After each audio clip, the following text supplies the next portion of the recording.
말씀은 마태복음서 1장 1절과 성이요 다윗의 다스린 예수 그리스도의 계보는 이러하다. 8절입니다.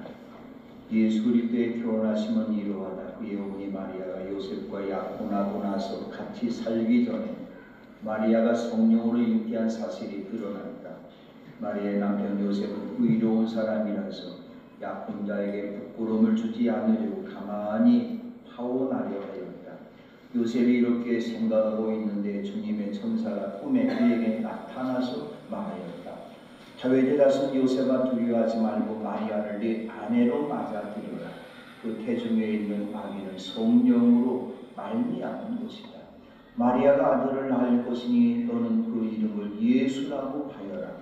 그가 자기 백성을 그들의 죄에서 구원하실 것이다. 이 모든 일이 일어난 것은 주님께서 예언자를 시켜서 이루시기를, 보아라, 동정녀가 잉태하여 아들을 낳을 것이니 그의 이름을 임마누엘이라고 할 것이다 하신 말씀을 이루려고 하신 것이다. 임마누엘은 번역하면 하나님이 우리와 함께 계시다는 뜻과 영성을 겸비한 김용석 교수님께서 조선일보의 주말마다 쓰고 있는 백세의 일기를 제가 늘 보고 있는데 지난 12월 7일 날 쓴 글의 일부입니다. 모든 사회와 공동체는 상식이 통해야 한다. 전 정부가 남겨준 것 중에 좋은 점은 계승하면서 개선해 나가야 한다. 그것이 국민을 위한 최선의 길이다. 그런데 우리는 현 정부의 업적을 위해 지난 정부의 업적을 훼손시키려 한다. 정권이 바뀔 때는 더 심해진다. 적폐청산 같은 개념으로 과거의 업적까지 파괴해버리고 또 다른 적폐를 만든다. 뒤따르는 시련과 고통은 국민이 감수해야 한다. 법이 바뀌면 된다고 쉽게 생각해서는 안 된다. 그 법 때문에 선한 질서가 무너지면 그 병폐는 국민들의 생활 질서까지 파괴할 수 있다. 적폐청산을 하면 새로운 나라가 세워질까요? 적폐청산을 하면서 공회를 세우면 그 재판이 올바른 재판일까요? 아닙니다. 김 교수님의 말처럼 적폐청산을 꼭 해야 한다고 말하는 그들이 어쩌면 더 큰 적폐를 만들고 있는 것입니다. 다윗도 적폐가 없는 세상을 말하였습니다. 시편 15편에서 주님의 장막에도 살 수 있는 사람, 거룩한 산에 머무를 수 있는 사람이 누군가를 말씀합니다. 깨끗한 삶을 사는 사람, 정의를 실천하는 사람, 마음으로 진실을 말하는 사람이라고 말을 했습니다. 그럼에도 다윗은 자신이 적폐청산 대상이기 때문에 자신의 죄와 허물을 하나님 앞에 회개하면서 용서의 피를 기는 기도를 했지만 그 누구에게도 너 적폐청산이야, 너 적폐청산해야 된다고 그렇게 말하지를 않았습니다. 하나님께서도 아모스 선지자를 통해서 너희는 다만 공의가 물처럼 흐르게 하고 정의가 마르지 않는 강처럼 흐르게 하라고 하나님이 말씀하셨어요. 바로 하나님께서 태초에 천지 만물을 창조하시고 온 세상을 공평과 정의가 마르지 않는 강처럼 흐르게 하셨어요. 그러나 죄를 지은 인간들이 이 세상을 더러움과 추함으로 죽음의 강물을 흐르게 합니다. 구약의 하나님께서는 죄 지은 인생들을 적폐라는 그 인생들을 보실 때마다 즉시로 심판하시고 하나님이 저주하셨어요.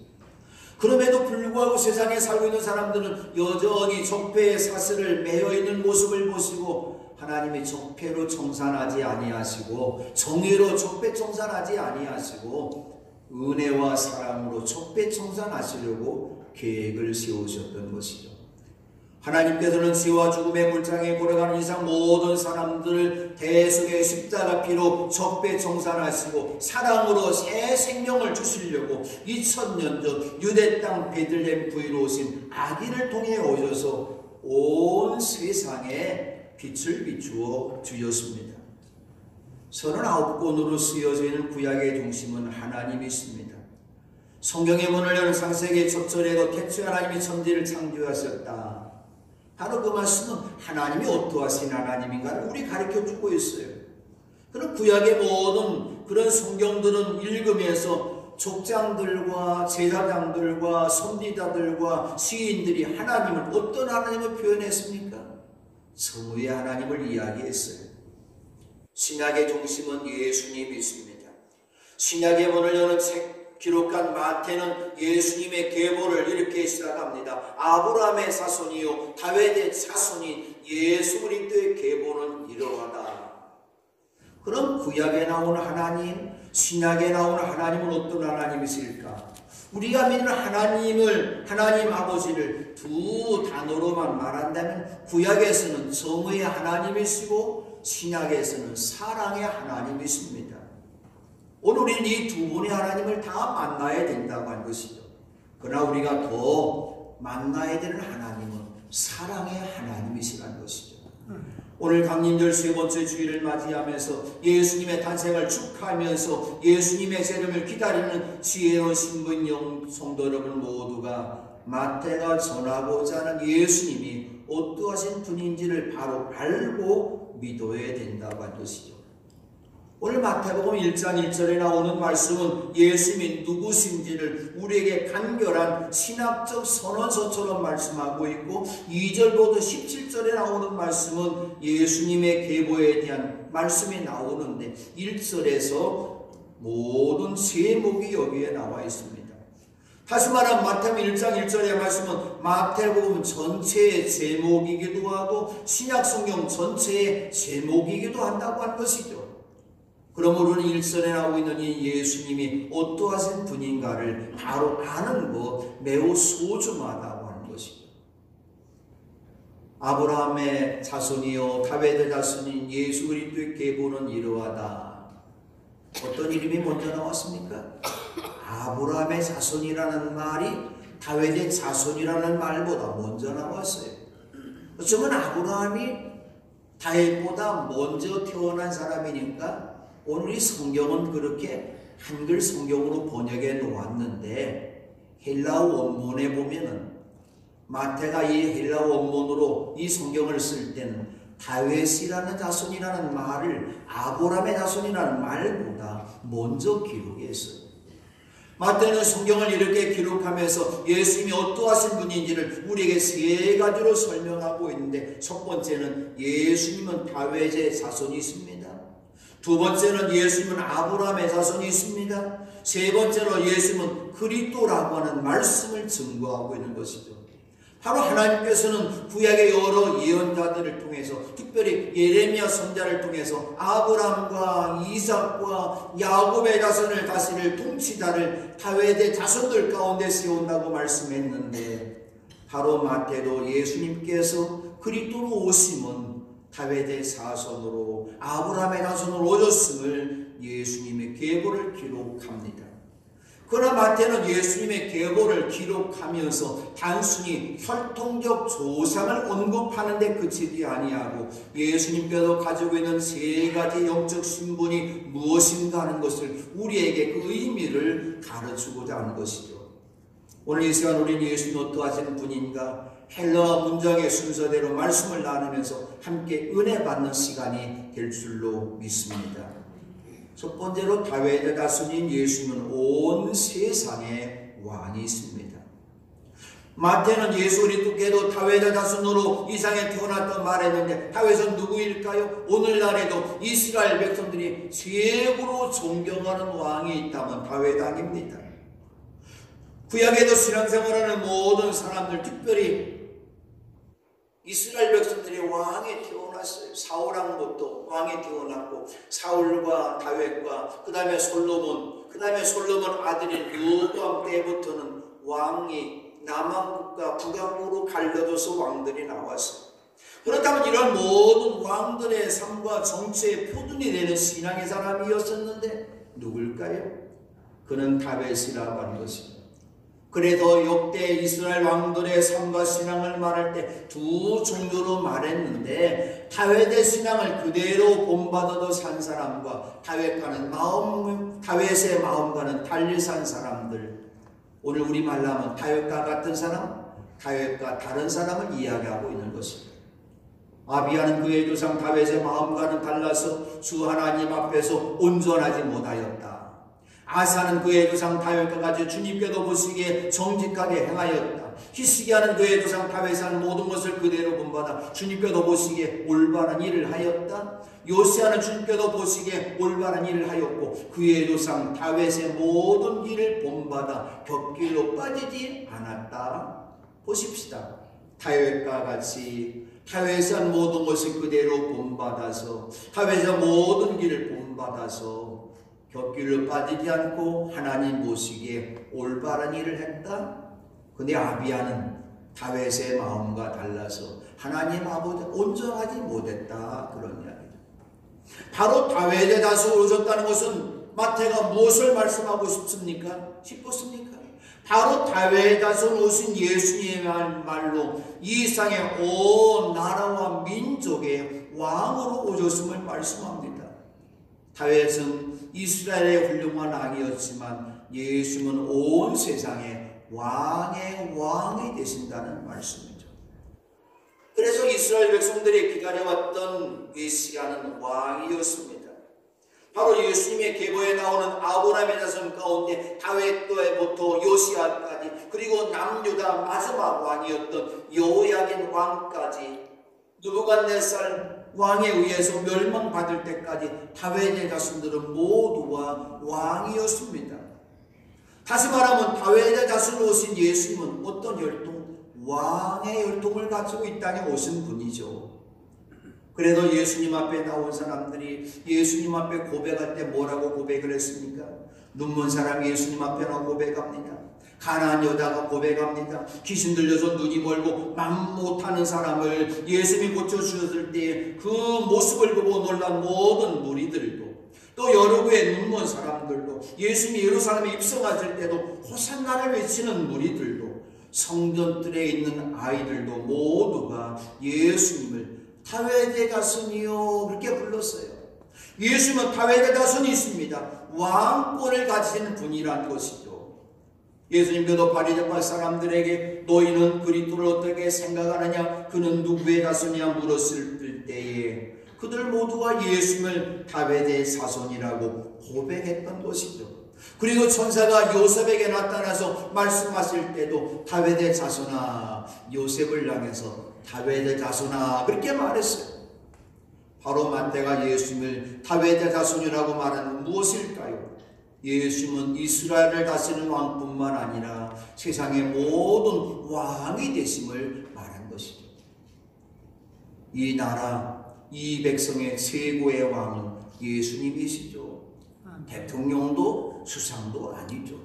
그러므로 우리는 모든 우리의 삶의 자리에서 예수님의 다스림을 받을 때만이 우리의 삶이 더욱더 행복하고 건강하고 축복된 삶을 살 수 있다는 것이죠. 두 번째로 아브라함의 자손 예수님은 믿음의 주가 되십니다. 마태가 예수님을 아브라함의 자손 말하는 중요한 까닭이 있습니다. 아브라함은 이스라엘 민족의 역사를 시작한 인물입니다. 이스라엘 12지파가 야곱의 12아들을 통해서 시작했는데 야곱의 아버지 누굴까? 이삭이죠. 이삭의 아버지 누굴까요? 아브라함입니다. 바로 아브라함은 이스라엘의 시작이었고 하나님께서 이것도 인정해 주셨어요. 그래서 하나님께서는 팥죽강으로서도 형님의 장자권을 빼앗고 형님의 미움 때문에 형님의 시기 때문에 죽이려고 하니까 도망가고 있는데 도망가고 있는 야곱에게 하나님이 나타나서 뭐라고 말씀합니까? 나는 주 너의 할아버지 아브라함을 보살펴준 하나님이요 너의 아버지 이삭을 보살펴준 하나님이다 말씀했어요.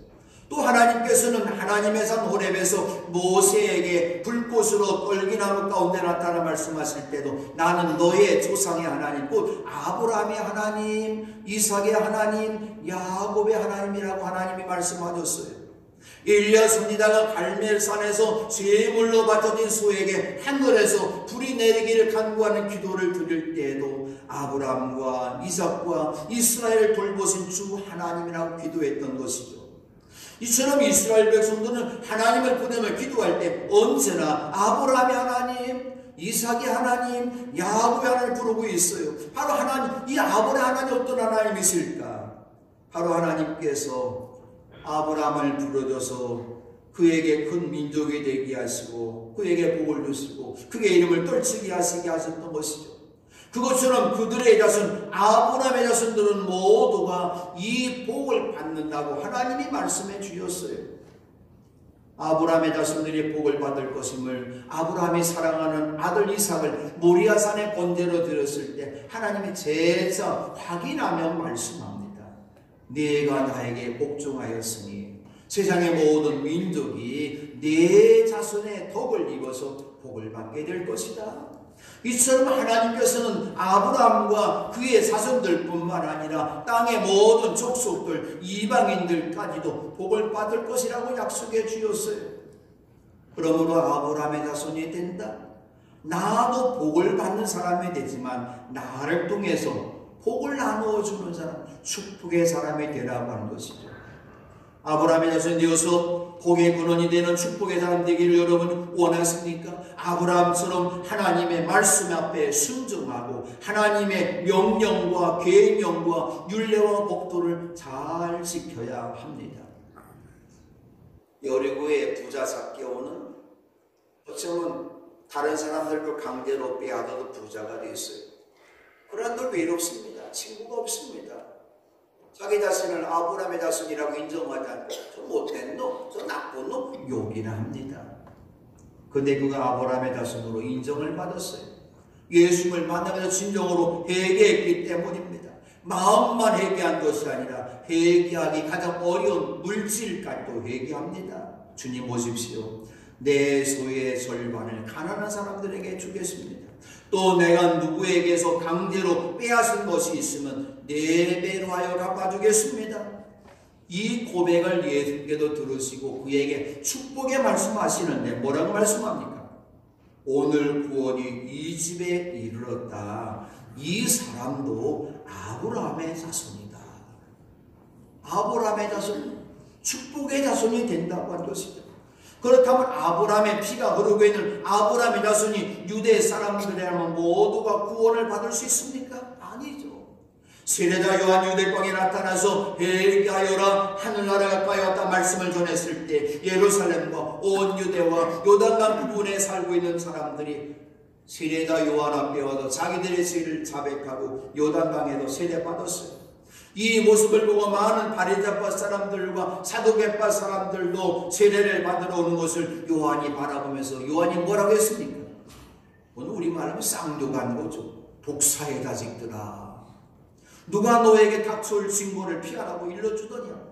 회개에 알맞은 열매를 맺어라. 그리고 너희는 속으로 주제넘게 아브라함이 우리의 조상이다 하고 말할 생각을 하지 말아라. 내가 너희에게 말한다. 하나님께서는 이 돌들로도 아브라함의 자손을 만드실 수 있다고 말했던 것이죠. 그럼 아브라함의 자손이란 어떤 자손일까요? 혈통의 자손이 아니라 회개에 합당한 열매를 맺느냐? 그렇지 않느냐는 신실한 믿음에 의해서 결정된다고 세례자 요한이 선포했던 것이죠. 그러므로 이방인이라 할지라도 회개에 합당한 열매를 맺을 때는 그는 아브라함의 자손이 될 수 있다는 것이죠. 바울이 갈라디아 6장 3장 6절과 7절에도 말씀합니다.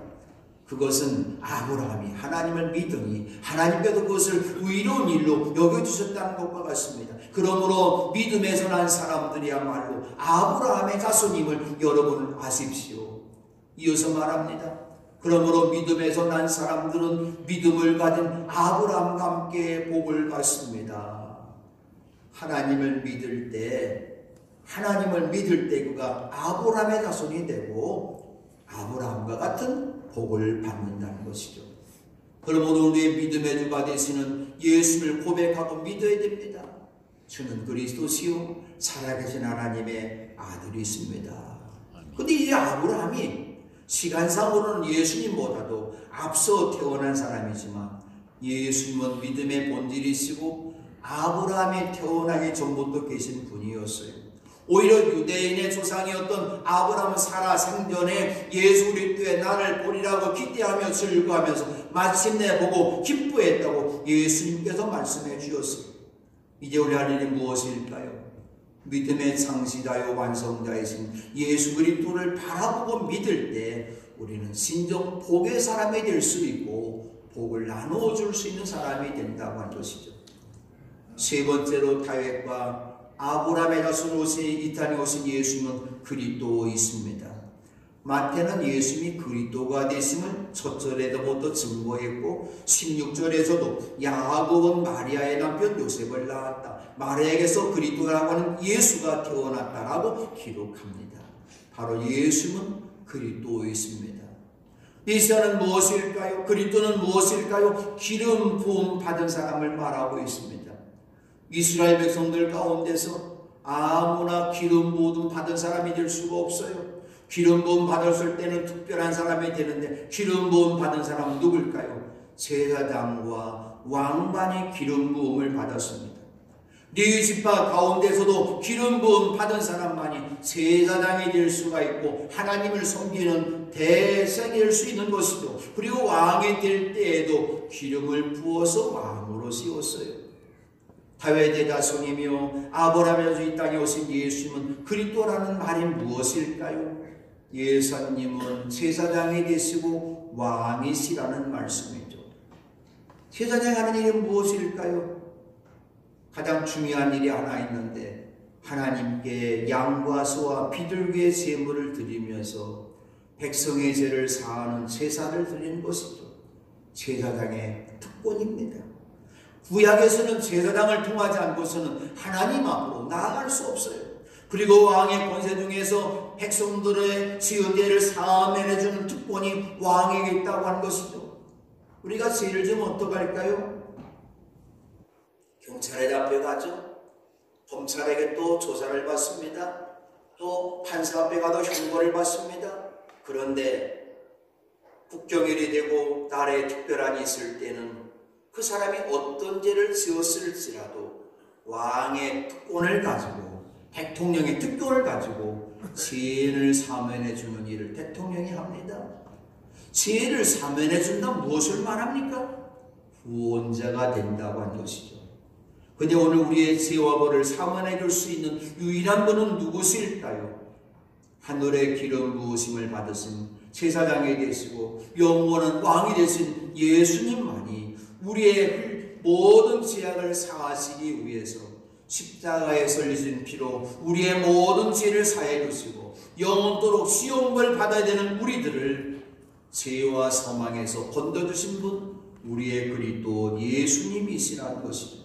바로 이스라엘 백성들이 기다렸던 메시아가 오셨습니다. 아브라함의 자손으로 베들레헴에 말구르신 아기 예수님이 그리스도이십니다.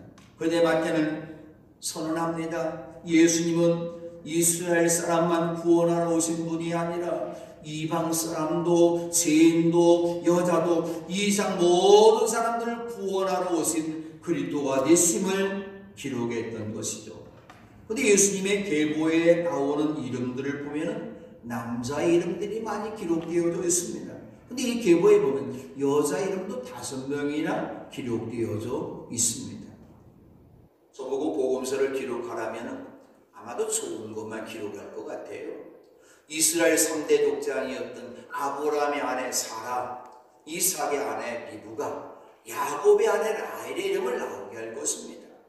그래도 5명 이름을 동시에 기록하라고 말한다면 가문이 좋은 사람, 양반 계급에 있는 사람, 많이 배우고 똑똑한 사람, 높은 자리에 올라간 사람, 많은 사람들로부터 칭찬받는 사람들의 이름을 기록할 것입니다. 근데 마태가 기록한 5명의 여자들의 이름을 보십시다. 다말과 라합과 롯과 우리 아내 바세바와 마리아인 것이죠. 바로 예수님이 인기하신 마리아의 이름도 구약에서는 한 번도 나오지 않고 있습니다. 유명한 여자 아니에요. 나사렛 동네의 시골 여자입니다. 그리고 이 5명 여자들 가운데 마리아를 제외한 4명의 여자들은 유대인이 아니었어요. 모두가 공통점이 있는데 이방인이라고 한 것이죠. 다말은 아랍 출신입니다. 라합은 가나안 여리고 출신입니다. 롯은 모압 출신입니다. 그리고 또 한 여자 바세바는 바로 누굴까요? 마태는 바세바의 이름 대신에 우리아의 아내라고 말하고 있는 것이죠. 왜 그랬을까요? 이는 밧세바는 이스라엘 여인이었지만 그의 남편 우리아는 이방 민족이었던 햇사람이었음을 부각하려고 밧세바를 우리아의 아내라고 소개한 것이죠. 예수님의 족보에는 다섯의 여자는 누굴까요? 오늘의 기준으로 본다면 정상적이지 않은 사람이죠. 정상적 혼인 관계를 맺은 사람들이 아닙니다. 이 여자들은 아마도 오늘 이 땅에 있다면 사람들로부터 손가락질 당하고 수군거림을 받을 뿐이 없는 여자들입니다. 다말은 누구였습니까? 시아버지 유다를 통해서 베레스와 세라를 낳았어요. 있을 수 있는 이야기입니까? 있을 수 없는 이야기죠. 라합은 여리고의 기상창녀였습니다. 롯은 유대인의 남편을 자신의 땅 모압에서 만나서 롯은 결혼을 하였다가 미방인이 되었고 나오미 시어머니를 따라서 베들레헴에 와서 시아버지 엘리멜렉의 집안을 책임져야 되는 보아스와 결혼해서 결혼도 2번 했던 여자죠. 우리 아내는 어떤 여자였습니까? 밧세바는 남편이 전쟁터에 나간 사이에 왕인 다윗 왕과 간음죄를 지었던 것이죠. 마리아도 약혼한 남편 요셉이 아니라 성령에 의해 아기를 잉태했던 것이죠. 오늘로 말한 빅뉴스죠. 아마도 방송국마다 이 뉴스를 도배했을 것입니다. 근데 무엇 때문에 이런 여자들이 거룩한 예수님의 계보에 들어갔을까요? 우리가 분명히 알아야 될 것이 있습니다. 이 세상에 오신 예수님은 세상을 적폐청산하시고 오신 하나님이 아니셨습니다. 마태가 이방 여자들을 예수님의 족보에 삽입시킴으로써 예수님의 혈통이 이방인 여자들을 통해서 이어졌고 예수님께서는 그리스도 되신 예수님께서는 유대인뿐만 아니라 이방인의 그리스도가 된다는 걸 말씀하고 싶었던 것이죠. 첫 번째 성탄날 유대 땅 베들레헴으로 오신 아기 예수님에게 경배드린 사람은 누구였을까요? 들에서 양을 치는 이스라엘의 목사와 동방에서 온 이방 사람인 박사들이었습니다. 예수님께서 사역하시면서 특별히 칭찬해 준 사람은 이스라엘 사람보다는 이방인인 가나안 여인과 로마의 백부장의 믿음을 크게 칭찬해 주었습니다. 우리 예수님께서 지상 명령을 말씀하실 때도 예루살렘과 온 유다에 가서 제자를 삼으라 말씀하지 않았어요. 이어서 말씀합니다. 이방의 땅 사마리아에서 그리고 마침내 땅끝에까지 가서 모든 민족을 제자로 삼아서 아버지와 아들과 성령의 이름으로 세례를 주고 내가 명령한 모든 것을 그들에게 가르쳐 지키게 하라고 말씀해 주었습니다. 아브라함에 의해서 이스라엘이 시작되었고 다윗에 의해서 이스라엘 왕국이 시작되었다면 이제는 예수 그리스도를 통해서 사랑과 은혜로 구원의 새 시대가 열리게 된 것입니다. 바로 하나님의 구원의 역사는 무엇일까요? 이상 모든 지역과 모든 사람입니다. 하나님은 오늘도 예수 그리스도 안에서 하나님의 구원의 역사를 이어가시는데 여러분 다윗의 자손으로 오신 온 세상의 왕이 되신 예수님 믿으시기를 바랍니다. 아멘. 아브라함의 자손으로 오신 믿음의 주가 되신 예수님을 믿으시기를 바랍니다. 이제부터는 적폐청산을 할 때 나를 적폐청산해야 될 것이고 내 죄와 허물을 보면서 적폐청산해야 될 것이고 이제 다른 사람을 향해서는 은혜와 사랑의 팔로 껴안아야 된다고 한 것이요. 바로 여러분 안에 예수님이 임마누엘 하실 것입니다. 그러므로 이 시간 은혜와 사랑의 팔로 여러분을 꼭 껴안아주시는 예수님의 품 안에 앉으시기를 바랍니다. 그리고 이 은혜를 받았습니까? 이 마음을 갖고 다른 사람들을 미움과 질투의 눈으로 적폐청산하지 말고 사랑으로 품어주시기를 바랍니다. 예수님의 온유하고 겸손한 마음으로 그들을 대해주시기를 바랍니다. 이 믿음을 가진 사람, 이 사랑을 가진 사람들만이 예수님을 만날 수가 있고 예수님의 거룩한 신부가 되어서 주님 앞에 경배드릴 수 있을 것입니다. 이 믿음을 가지고 이번 성탄절 구유에 놓으신 아기 예수님 앞으로 나아가서 경배와 찬양을 드림으로 여러분의 인생 남아있는 인생을 살아갈 때 참 기쁨을 회복하고 행복한 가정을 세워나가시기를 주님의 이름으로 축원합니다. 아멘. 임마누엘로 이 땅에 오신